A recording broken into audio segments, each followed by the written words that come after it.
Players who barely make it into the top 100 rankings often still remain relatively unknown to the greater Melee community, despite having been recognized as some of the world's best. And up until Genesis 6, the name Magi might have been indistinguishable next to the hundreds of other tags more casual fans attempt to retain in their memory.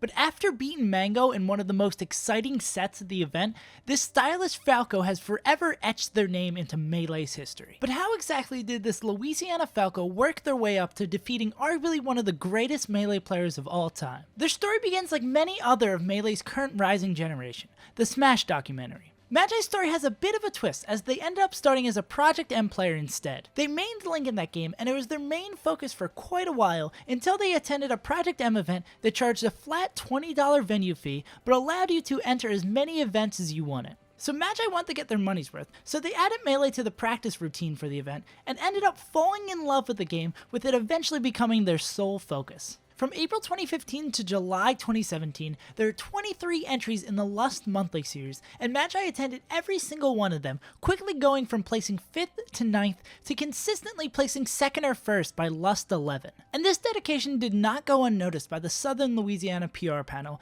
as Magi just barely made their debut at 10th on the Spring 2015 PR. They kept pushing harder and harder every PR season, and never dropped rank on their way to passing Tyler H.J. and claiming the title of Louisiana's best player and winner of 2017, which is a title they haven't dropped since. However, what was unique to Magi's rise is that they were completely a product of their local scene. Nearly no tournaments outside the state, and no net play at all the way until summer of 2018. Just aggressively consistent local attendance, rigorous analysis and theory crafting with their coach Howard, and research into improvement and playing at peak performance in a more general sense through literature on the subject. So back to early 2018, Magi began their ventures outside of Louisiana with a trip to Alabama for Hidden Power March, and they took first place without dropping a set and taking wins over A-Rookie and Skittles. However, Magi's first real big splash came at DreamHack Austin, where they made it to top 8 while picking up their first top 100 wins against Commaster and Mojo, while only losing to 2 top 50 players. Magi just missed out on making top 8 at another high-profile event a week later at Optic Arena,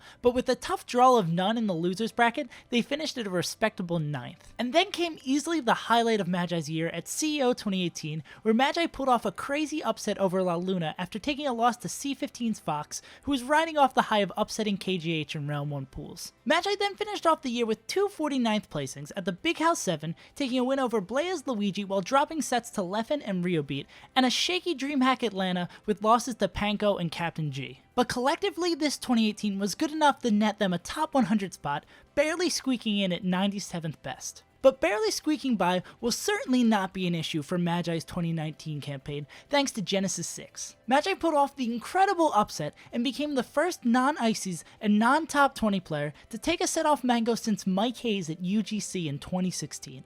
The Script 2 is the only other major event that Magi has attended in the fairly barren 2019, where they put up a respectable 17th showing while losing to 2 other top 100 players. And that's about it for Magi's story as of right now, but the future looks bright for this Falco. With just their performances so far, I think they're all but guaranteed a top 100 spot, and I think with quality performances as the year goes on, I think we could see Magi end the year anywhere between 80 to potentially even top 50.